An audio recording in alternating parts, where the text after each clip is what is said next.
Becoming financially free does not have to be difficult, but it is. It is because we have busy lives. We're constantly, distracted with the challenges of at work. We don't know what to do, and we don't have time to figure it out. The whole goal behind having a passive income operating system is to put some of these things that are confusing or that are not like urgent and important to bring them to automatic, right? If you could have a place that your system was automatically putting money away and building passive income while you're doing all the busyness of life, how would that make you feel? Right? That's a relief to that.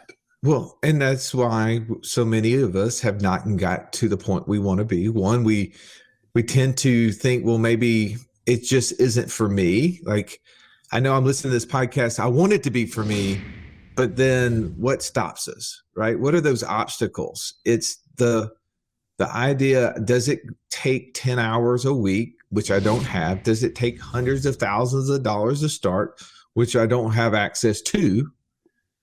And does it require experience and knowledge, which I haven't gained yet? And we aptly name this process the operating system, the passive income operating system, because once it is installed, then it operates for you, right? We all are using computers, many of you way more advanced than Joey and I as it relates to tech. But aren't we so grateful for the operating systems that allow us to do all the different things that for our daily life because of them? Well, that is the way this is set up. It's designed to help you take active income and turn it into passive income, and to do it in a operating system fashion. And as you listen to this podcast, you're going to understand what are all the problems that exist out there that you're probably dealing with. And we're going to give you some step-by-step approaches of how to overcome those, while at the same time giving you confidence that if those two knuckleheads could turn, our lack of experience, the access to cash that we were building, into over $50,000 a month in passive income, then you for sure could do it. And here's the other thing. If you've been that person that you started a life insurance policy with this idea, I'm going to practice infinite banking, and it stopped there. Like, your agent helped you set up a policy. Great. Good for you. And it's been 5 years and you feel like it's got dust on the shelf behind you. This is the tactical episode that will tell you how to now take that and put it into your system and then start creating that passive income that you've been looking for.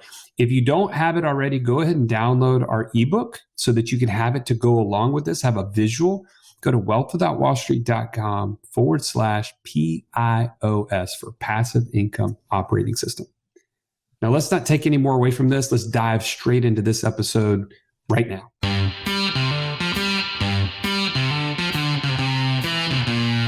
Welcome to the Wealth Without Wall Street podcast, your guide to understanding how to get out of the Wall Street rat race and start your own mailbox money lifestyle. Now, don't let these handsome Southern draws fool you. These financial minds are teaching our country to enhance savings, increase cash flow, and create passive income, all without the help of Wall Street. Are you ready to break through? Now here are your hosts, Russ Morgan and Joey Murray. Joey, I feel like the biggest problem that I've experienced early on as we were trying to build passive income personally is I didn't have a system to make it happen. And I would spend most of my time focused on building businesses, right? And not focused on creating passive income. And even though when we started declaring passive income focus, I mean, you're wearing a stinking shirt right now that says passive income.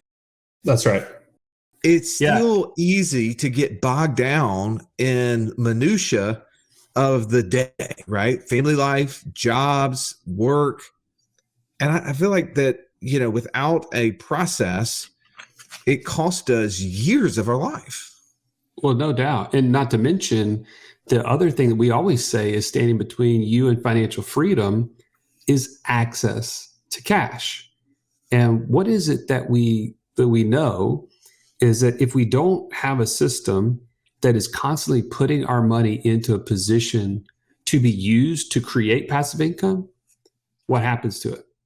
It gets spent. It gets used up. It gets put on the back burner. Yeah. And to be honest, that's what I love about this system that you and I have created on accident, just because of our own failures. And we're able to roll this out to people so that you can just mimic what we're doing and when you start putting capital in place where you can access it, what happens? Opportunities find you, and it just becomes really quick. Well, here's the thing is that when you get yourself into a system, it allows it to go faster, right? When we're having to do multiple things at one time, there's opportunity for failure. You've heard it many times. You cannot multitask. You will do one thing poorly because you're trying to think you're doing something else. And really, you're only doing one of the two things, but because the other thing's operating, it's not happening. It's like Joey looking at his computer screen with 45,000 tabs open, right? And I keep saying, just close them, man. You'd be better off you'd just be better off closing all the tabs and only having one tab, because you're seeing all those tabs open on your computer screen at the top, and you're, oh, I need to go back. I've got to complete that form. Oh, I got to go and I need to finish the intro to the podcast that we do. Oh, I need to follow up with our virtual assistant on this. All of those thoughts, every time you see it, you skip from what you focused on to the next thing, to the next thing, to the next thing, preventing you from taking action. And I would say that that's what has kept us, and probably has kept you, from becoming really efficient in your journey to becoming financially free, is that you didn't have a system. When you have a system, it's a written down process that's automated. It allows you to be able to go super fast. Joey, our good buddy Sharon Srivatsa loves to say that amateurs automate for efficiency, right? People think, oh, I want efficiency. He says, no, amateurs automate for efficiency. Experts automate for perfection. And the objective of what we're trying to do is create a perfect passive income operating system that does work on autopilot, that does allow us to not have to worry about that part of our lives, so that we can focus on all those other things, because our family lives are never going to become less involved, right? Our businesses most likely are not going to need less of our time. They're going to need more of our time. So for us to be effective in our passive income journey, we have to have a system. And that's what we plan to go through today. If you're watching on YouTube, you're going to get to see some of the processes that we're going through, some of the things that we've been able to learn over the last, what is it, Joey, 13 years or so, that has helped us figure out how to do this better. And there's still lessons. I mean, every time we learn something, we're going to update it. If you want access to this, you want to have access to our ebook, go to wealthwithoutwallstreet.com/PIOS. Joey, what does PIOS stand for? Passive income operating system, of course. Come on. You can see in that ebook a lot of the slides that we're going to go through today, and we'll show some of the flow of money. So it'll be certainly helpful as you view it while we're talking. Yeah. Well, here's what I know. There's problems that keep us from becoming effective and efficient in our system. And it's mostly because we make the mistake of commingling our personal finances, right? How many of us have taken money from our businesses, put it in our personal accounts, and we're like, okay, well, I got all of these things that has to happen. I need to save out of this. I got to invest out of this. I know I got taxes are going to come up. I got all of these expenditures, both current and future, right? I got these wants. I got to save for vacations, right? I got to save for the new car. I got to save for kids' school. All of these things start to happen, confusing us, Stallion. That's right. Yeah. Just like I know you've told this story before, but the idea of a lion tamer is ridiculous, right? It's a guy standing in front of this massive lion, and he can hold up a stool and a whip and somehow control this lion from just devouring you. And the whole reason for it, I don't know if this is true, but it certainly works, is that each one of the legs of that stool, along with the whip and the man, all present a unique threat to that line. And so they see that and they think they're outnumbered, and they just comply. And that's exactly what our brains are doing when we put so many things into that one location, that one primary checking account, and it's supposed to perform all these functions. Our brain cannot process all those things at the same time. And so it's not a shock that it has bad things that happen as a result, things that are keeping us from financial freedom. And so let's kind of go through that for a minute. Like, what's going through your brain whenever you get your paycheck or your distribution from your business, or maybe even like a bonus of some sort? It hits your bank account. What are the things that start going through your mind? Russ, give me a couple. Well, hey, did that have my mortgage cleared yet? Has my second mortgage cleared yet? Has my HELOC mortgage cleared? Has my credit card come through? Has my wife's credit card come through? Right? None of these things happen on the same day, do they? They're all different days. And for some reasons, we're like, oh, well, that's good. They don't happen all at the same time because maybe I don't have enough money immediately to pay for all of those things. I need to distribute them throughout the month. But also the problem with them happening on different times of the month is that we have to try to remember, when is it coming out? How much is it? And do we have money in the account that it's coming from in order to pay for it? Exactly. And I think that's why we end up working out of one big account, because it's just easier, we think, to take our quote unquote paycheck, no matter how if you're paying yourself from your business or you're getting paid from an employer that you work for, it's just easier, we think, to do all of that. Well, I want to make this really practical for a second. How many times have you been sitting down at your desk or at your bedside table, wherever you keep your bills? Okay. I know we all have a spot where you keep your bills, and you're either on your phone or on your computer, and you're trying to go through and you're focused on, oh man, what could I do with this extra money? And you start thinking about it, and you pull up your bank account and you start thinking, well, but wait, when does the student tuition come through? Is that already been paid, or is it coming? Oh no, that's quarterly. Okay. So do I have the money for that? All those things start to flood your mind. How many times have you done this? And you don't have to tell us, but just while you're in your car, you're working out. How many times have you literally just shut the computer and done nothing? How many times have you shut the computer, walked away, pissed off? I just tell you, like, hey, my wife used to say, am I talking to beginning of the month, Russ, or end of the month, Russ? Right? Now, beginning of the month, Russ, is the one who's like butts puckered up, like, because I'm thinking about all the things that have to come. The end of the month, Russ, is like, everything's good. Life's, because generally what's happened is that most of the bills are paid between the 1st and the 15th. And so the end of the month, Russ, is like, everything's great. We can buy everything. I'm like that old Saturday Night Live skit with Michael Jackson, like, we're out of money, Michael. He's like, no worries, we'll buy more. Right? Like that we've all been there, right? And the problem with that is that we definitely work, as Mike McAllis, we've had him on our podcast. You've probably read his book, Profit First. He talks about we become bank balance people. We open up our bank app first thing in the morning, right after Facebook, right after reading, whatever scandalous news outlets we want to read on. And then we open our bank balance. You do it. Yeah. And you look at your bank balance to see how much you have. And that's the way we live our life. We literally live our life off that. But you're saying, well, Russ, what's wrong with that? Stallion, what's wrong with that? Well, the problem is that if we're trying to become financially free, we're trying to determine how much money can I save? How much money can I invest? But we're living out of an account that we also have taxes. We have all those expenditures we just thought of. We end up saving too little. And this is, I remember specifically you and I having a conversation early on, and I was sharing with you this idea of, hey, Joey, you need to be taking your savings and no longer savings accounts, put it in a life insurance policy for the purpose of infinite banking. And what did you tell me? Oh, I was like, I could do $2,000 a month. Sure. And I'm like, bro, $2,000 a month. Now, hear me. I don't know what you make, but I'm making fun of Joey here because Joey was making over $300,000 a year, and he's like, man, I can crush this thing at $2,000 a month. And I was like, dude, that's cute.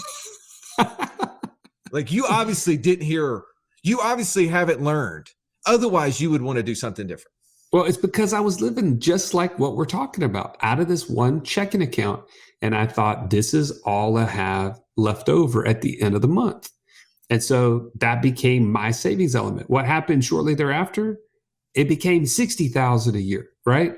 Because I started to implement this system and started to see things for what they really were. But in the meantime, that saving element being so small led to what? The investments I was able to make, right? If your system's too small, you can't invest big, right? It just doesn't work. Right. And when your investments are too small, Joey, what does that mean? It means that you no longer have the passive income that you need, right? The goal is that we should be investing. We should be taking our savings, buying assets. Assets are anything that puts money in our pocket. But if we're saving too little and then in essence investing too little, we're going to have too little passive income. It's not going to make a difference. It's like that first property that I bought. You know, I bought this rental property. Man, I didn't know what to do with all $67 a month that was coming in from it. Right? Like, I had no idea. Like, what am I going to do with all this money? Like, which one of the fast food restaurants were I going to take my wife out? Exactly. I didn't know. There's too much information there. So when you don't have enough passive income, you are literally sitting there kind of defeated, if you will, on, oh, well, maybe this just doesn't work. Well, is not having enough passive income a result of not having the right investments or not being able to invest enough? I think it could be both. But in this case, we're talking about the fact that your savings leads to your investments. And then the other part of this is, you know, we're working against this passive income greater than monthly expenses math. Like, that's our formula for success. So if we can't increase our passive income, it's just prolonging that financial freedom date. But I'm going to take it one step further. When you had that investment property, I want to go back to that because that to me is one of the greatest examples. And I did the same thing with my property that I rented. Is because the money was not that much coming back, where did the money flow back to? Just ballpark for me. Did you have a separate account just for that one investment? No, I mean, I didn't even know or think to do that. But I mean, I felt like the bank would charge me extra if I just put that little amount of money in one account. But it came back to the same home base, right? That one account that was the catch-all that the money came out of to make the investment. It came right back in. And then what? It got thrown into the muck, into all the mix with all these other cash flows going in and out. And then what happens? If you do that enough times, your spending increases. Because why? Because you're like, I got this massive property over here throwing off $67 a month. Surely we can go out to eat one more time, sweetheart. And you start spending more because you're still not solving the problem. It's still one big mass. That is an issue. It doesn't matter if it's 67 or 6,700. If it goes back into your cash account where you look at every morning when you wake up, it's going to give you a feeling of, I have access to money. And we say the obstacle to becoming financially free is lack of access to money. And this is not what we're talking about. Exactly. We don't want the access to money in our spending account, in the account that our brain, which remember, going back to the very beginning, the problem is we can't multitask. That is just impossible. You cannot multitask. Quit telling yourself that you can. Quit writing that down on your resume when you go to interview at a different place. You're not a good multitasker. No one is. No one is. Now, hey, you can run and listen to our podcast, and you can drive and listen to our podcast. That's fine. Please don't stop listening to the podcast. Okay. Well, I hope that when you're driving, you're focused on what you're doing, and you hear a couple of things, and maybe something encourages you to go back and listen to it on your own. But what's happening is we're living our life, and the money coming back into that account, we're forgetting that that money should also be going out to buy more assets to produce more passive income. Exactly. When it goes into our primary checking account. We, unfortunately, are thinking about life, and so it gets consumed in our life. So Stallion, Lifestyle, yep. And it's just, unfortunately, a repetitive problem there, right? Because again, if we consume the money, then that gives us less to invest, right? Yeah. Which means we have even fewer passive income dollars coming our way in the future. It's a terrible cycle. Well, here's the next thing. I think a lot of times we forget our largest expense usually is not our lifestyle. It ends up being our tax bill, and especially for us that are self-employed, right? You get 1099s, you get K1s, you get these distributions from the different investments that you're in, and they don't withhold taxes. And all of a sudden we start thinking, well, what's our tax bill going to be? We don't know. And so then what do those quarterly payments do? Those things start coming through your mind. Right. Well, you don't know what they're going to be, so you kind of hold back, or you make the actual mistake of spending them and then they come due and you don't have it, right? All of these things become problems. You know it. Like, you've lived that process. Well, people who have been doing infinite banking for long enough, Joey, sometimes what they have made the mistake along this road is that they're using their savings dollars, their cash values, not to buy assets, but to buy liabilities. And maybe they listened to the wrong person who was telling them that IBC is about being able to buy cars with it, be able to go on vacations. Not that you can't use it for those things, but not that those things will ever actually produce return for you. You can't become wealthy by spending money. That's right. You have to invest it. Well, if I start buying liabilities with my savings dollars, with my infinite banking dollars, what ends up happening? I have to have money to go and pay those off. Well, for some people, they don't end up paying them off, do they, Joey? Well, they don't pay them off because of the same reason that we've been talking about. That one primary checking account has all this cash in one place, and we never stop to figure out how much can I repay my loans back with. And so they just don't get repaid. And they look up 6 months, 12 months later, and they're like, oh man, I haven't replenished any of these loans, and now I need to borrow for something else that would have been helpful to me. Well, maybe it's an asset that I want to purchase or an investment. If you've listened to our show for any length of time, you've heard us talk about infinite banking and how we were able to use that concept to create over $50,000 a month in passive income. But it's just not that easy to figure out, how does this all connect into my own personal system? Stallion, that's why we created the passive income operating system, bro. It shows you how to turn active income into passive income. It makes all the steps come together. If you would like to get access to it as a podcast listener, we've never given this away in public before, go to what'swhatwallstreet.com/PIOS. There was nothing worse than walking into class when you're in school and the teacher saying, pop quiz day. Why? Because you were unprepared. Are you unprepared, though, for financial freedom? Don't be. Find out how close you are by taking our 30-second quiz at wealthwithoutwallstreet.com/quiz. That's what causes us to become disoriented. Like, you ever heard the term spatial disorientation? It happens for pilots. It happens for scuba divers when they get to certain points and their environment makes them feel like they could be upside down. They could be backwards. They don't really know where they're at. And what does that do? That causes even more problems. So there has to be a solution to all this, Russ.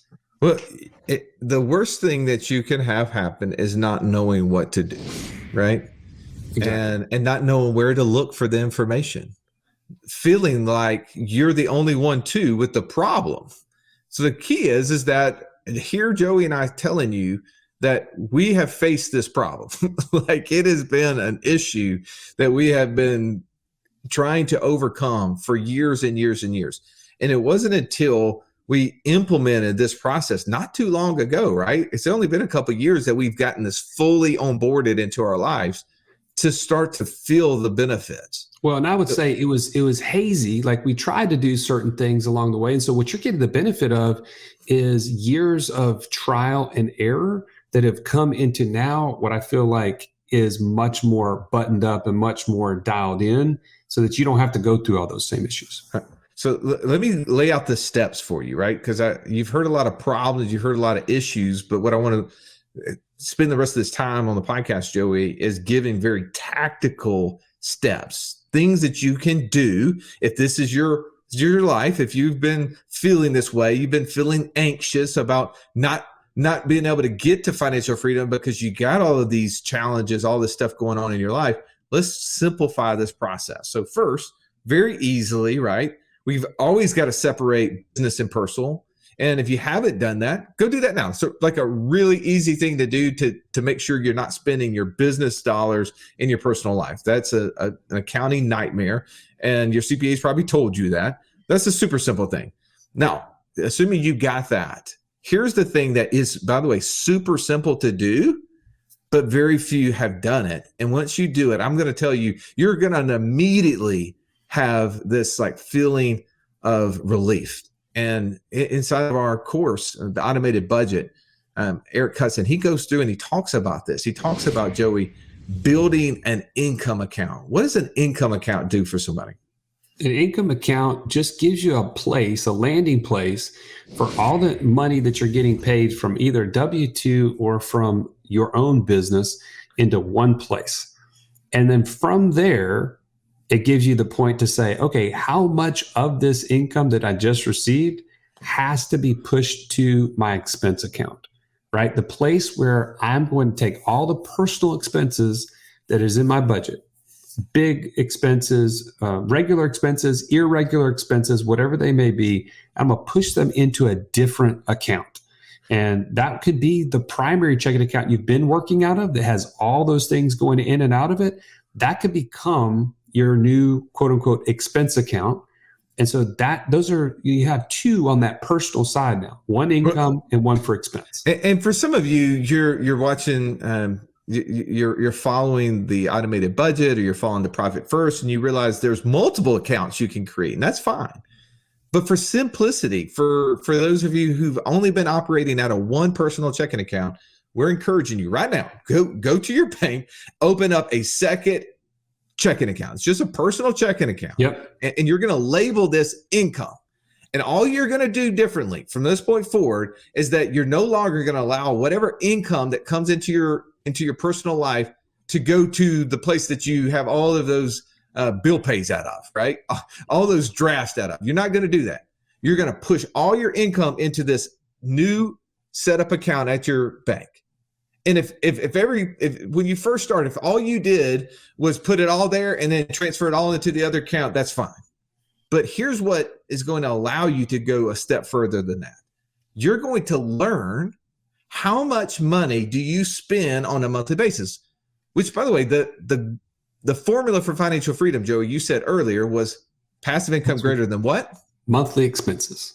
Okay, so in order for us to be financially free, we have to know what our monthly expenses are. So just by integrating this one step into your life, you're going to be able to start solving part of your equation of becoming financially free, because you're going to know how much money do I truly have to transfer out of that income account every single month into my personal spending account, because that's how much you spend. That's what's needed every month, right?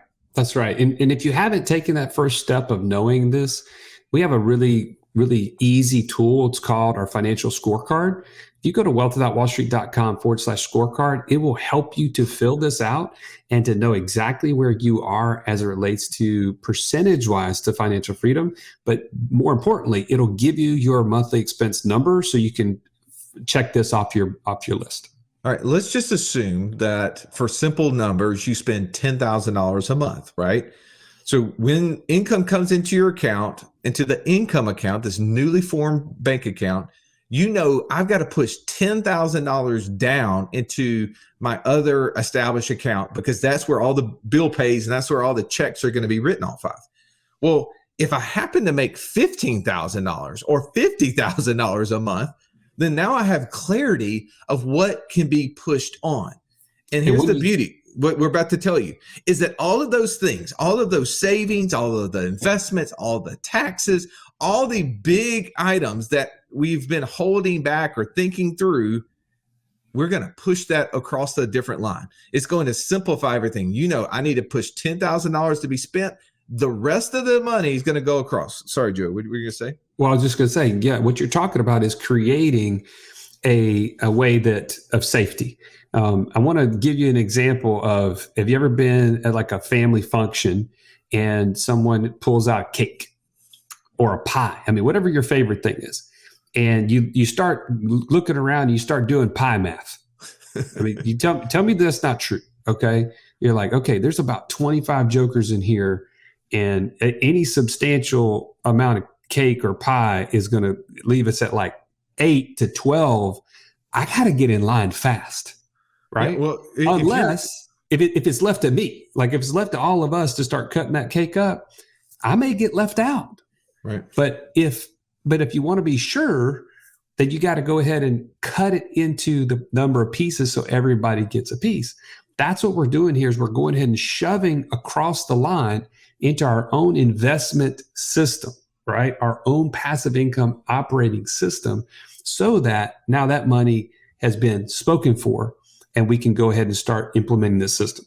Well, it is definitely. And, I think about that because every Thanksgiving I'm down at my house. She has this strawberry pie that everybody loves. Everybody loves it. My nephews especially love it. And I realized that pie is like, what is it? Like an 8x10 little thing. And sometimes she makes 2. And one of my nephews would eat both of them by himself. You better separate that thing. You better get it into pieces and say, you can't have a second piece until everybody else has had. That's what we have to tell with our cash. We have to say, I got to give the $10,000 to my expenditures because that's what's got to be spent. I can't spend any more until I've pushed everything across. So Joey, we push it across into our infinite banking system. Right? That's right. So if you haven't started infinite banking, this is your opportunity, right? Get on a call with one of our coaches, wealth.wallstreet.com/free call, and figure this out. This is the game changer that made all the difference for Russ and I, and for thousands of other customers that we've been able to help. This is where it all starts. But if you're ever wondering, I know I was when I first started this, where does this whole policy fit into my banking system? Like, I already have this income coming in, these expenses, but where does this policy or the system of policies fit? It starts right here. We're going to put it on the other side of this line. And so that we can now start to use that for savings, for investing, and for taxes. Those are the 3 things that we're going to be using it for. All right. So step number 1, taking you back through the steps as we start to dive into the 3rd step here. Step number 1, at a simple level, if you haven't already separated business and personal, do that. Step number 2, implement your own income account. This is just a secondary checking account at your bank. Now, step number 3 is implementing infinite banking. Joey, infinite banking is not a whole life policy. And 99.99% of conversations online talk about how infinite banking is a whole life policy. Some of them talk about it being an IUL, and I'm not even going to get into that and why that's a disaster, right? But infinite banking is not a product. It is a process. All right, put it on blast right here, Russ. What is it? Infinite banking is the process of recognizing that our capital has a cost, right? Our money has a cost. Secondarily, our money, when we purchase anything, has to come from a pool of a place that it's at to a place to where we're buying something, right? And it better move fast, otherwise the transaction isn't going to happen. So somebody's going to make a profit off where the money is pooled. And so what Nelson Nash, the author of Becoming Your Own Banker, recognized is that if that pool of money is in an account in which we are an owner of, why he would talk about using participating, meaning policy owner owned insurance companies, participating dividend paying whole life insurance policies, that then you now are an owner of the pool of cash. So not only have you gotten it in a place that you can control, you're also in the position of profiting. That's what the dividend is coming for, profiting from it being there. And now you can utilize it in the process of taking over the financial function of your life. So if we start buying assets, now we can move that money out of that account to somewhere else. So when we talk about building a system, an IBC system, it is a process. Don't get hung up in the whole product stuff, but also don't go listen to those jokers telling you that you should be using, index universal life policies. My policy earns 8% and theirs earns 4%. Well, Joey, there's reasons why we would not try to, somebody was like, well, Russ, wouldn't you want 8%, not 4%? What would you tell them? I'm sorry? He's not listening to me, guys. I hope you're listening because he's no longer listening. I don't want my system to be based off of a what if. I want it to be based on guarantees. I don't want it to have this potential that it could go backwards. They don't tell you that with these IUL products. They could go backwards because nothing is guaranteed in those things. And it shifts all the risks to you, not to the insurance company. As business owners, we know this. The way we make a profit is income minus expenses equal profit, right? That equals cash flow. Well, in the insurance world, right, these insurance products that they're having, they're going to try to show you how they could potentially have more income than, for instance, our dividend paying life insurance policies. These boring old policies earn 2%, 3%, 4%, 5%, whatever it is. They're like, oh, these things could earn 9%, 14%, right? The magical returns, mountain charts they'll show you.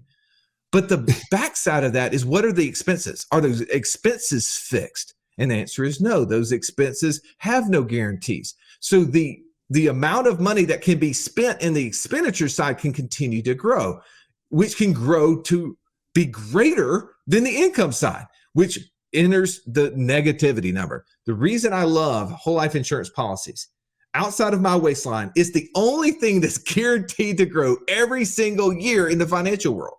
It is guaranteed because it's contractual. The cash value must grow to equal the death benefit at a future age. It used to be 100. Now most of them are age 121 every single year. So the more cash I put in, the higher that cash value is going to have to grow to equal the death benefit.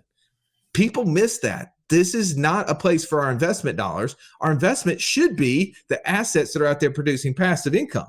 We should be looking for a place to park that cash safely. So back to the point, Joey, we were talking about utilizing our infinite banking system here. We want to build cash value. Well, when I start trying to figure out, you and I have built a system of over 40 life insurance policies on 20 different individuals with 7 different companies, right? We have a lot of cash value. We've built a system. Well, the simplest way for us is to know it goes into one account that then could be utilized to pay those premiums when they come, because they don't all come due at the same day either, do they? That's right. No. And if you're at the beginning of this process, you may just have one policy, right? So, but the point is you want to build this system to be able to expand. And so you're going to want to start with even just a simple checking account that's allocated for this side of your equation. So you now move money from a business or active income into a personal income account. You've pushed down certain expenses that you've identified that's all I'm going to put down into that bucket. And then everything else I'm pushing into my IBC checking account. Now, what Russ just mentioned is that once you get a massive system of multiple policies, you can now upgrade that checking account into a life insurance line of credit. And what that is just that a bank, there's many different options, will collateralize all those policies that you have into one line of credit and allow you to write checks off of it, to do wires, it's all for convenience sake. And that's what we utilize. Okay. So now think about, you either have a checking account when you're just getting started, or you can have a line of credit once you kind of get to a point where it gets to be, you need more simplification. Well, I want to throw this out there. Here's a disclaimer, right? Some people say, well, Russ, do I have to have this line of credit? Is this like imperative for my passive income operating system to work properly? No, it's not, right? But as you build a bigger system of life insurance policies, as you are doing more transactions, this becomes an efficiency play. If you're just now starting out, or you're listening to this and it's early in 2023 and interest rates may be greater in these line of credits than against your life insurance company stuff, hey, look, I get it. I don't think I necessarily would move into them right away.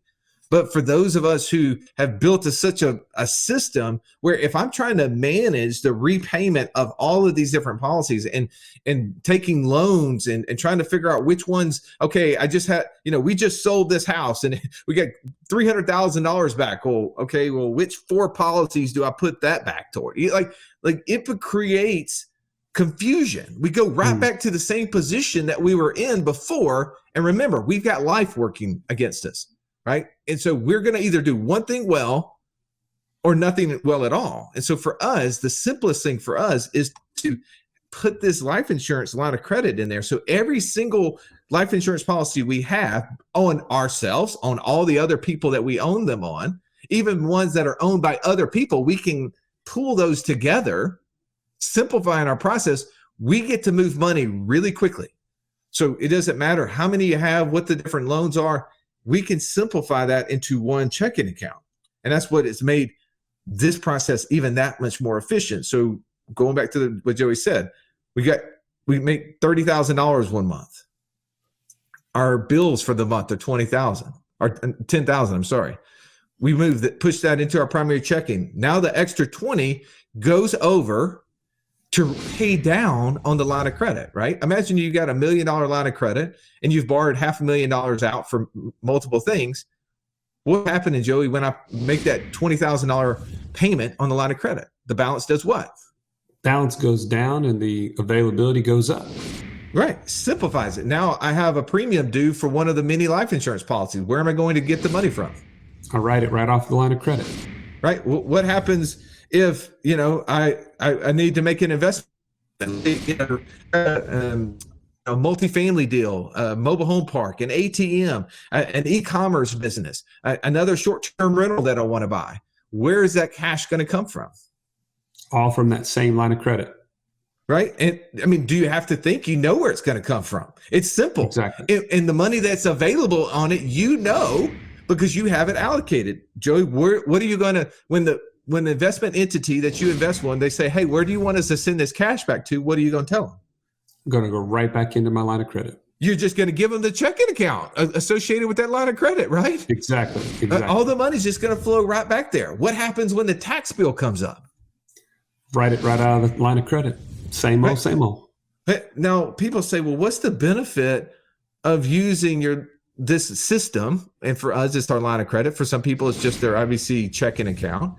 What's the benefit of paying taxes later? And first disclaimer, we are not CPAs. We're not going to give you tax advice. Advice is garbage and should be treated as such.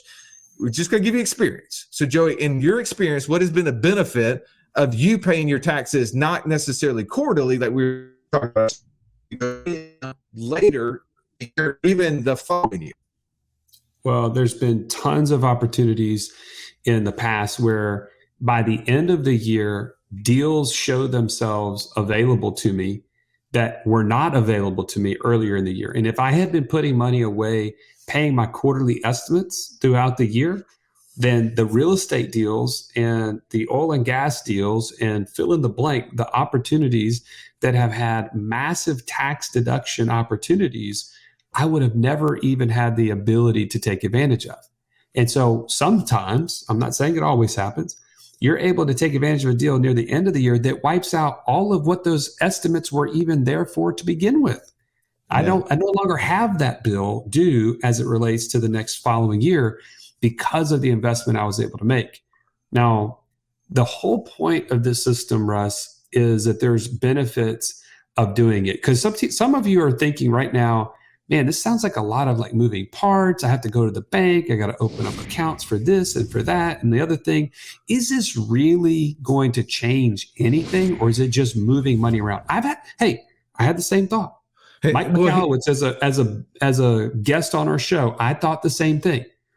But the magic is in the brain space it creates. When you put this system together, it puts building passive income on autopilot. Well, here's the question, right? Do I need to have I have to pay off, some family office $100,000 or tax attorneys or CPAs, all this money in order to implement it, right? Is this going to be a constant thing? Am I going to, be spending hours and hours, 10 hours a week for the rest of my life managing this thing? And the answer is no and no and no, right? The key is that you're going to implement this thing one time. And depending on where you are in our process, we actually can help you with that. But the key is that you're not alone. You're not the only one who've done it. We've been setting this system up for years now. And because of that, we can give you the keys. We can show you, like Joey just said, how do we autopilot this process? By autopiloting it, we get to a point where, Joey, we can make it to where you build passive income freely. You and I have been able to build passive income at the highest level because it was set up through this system. We've built over $50,000 a month. That's right. Even more so than that, it's also had impacts me personally. I've seen my stress level go significantly down because, hey, we run a business that's focused on building passive income. The thing that I want to do is build passive income for you. And I end up not doing it so well for myself because I'm so focused on helping you. Remember, I can't do two things at once. So by creating this, what it's done is taken the stress off of me worrying that, man, I'm not doing best for my family because I'm always focused on others. I've seen my stress level go down and my passive income and everything else go up. That's right. So I know that this is a lot to take in audibly. If you didn't join us on YouTube, go over to YouTube and check out the video. And also, if you just want to have something as a tangible way to walk through this process, go download our ebook. Again, wealthwithoutwallstreet.com/PIOS, and you can have something in your hands that you can go through and implement the system. At the end of the day, if this gets you closer to financial freedom, we've done our job. That's what our goal is every single week, to bring you value that is going to help you get there. If you've found value in today's podcast, please like it, share it, review it.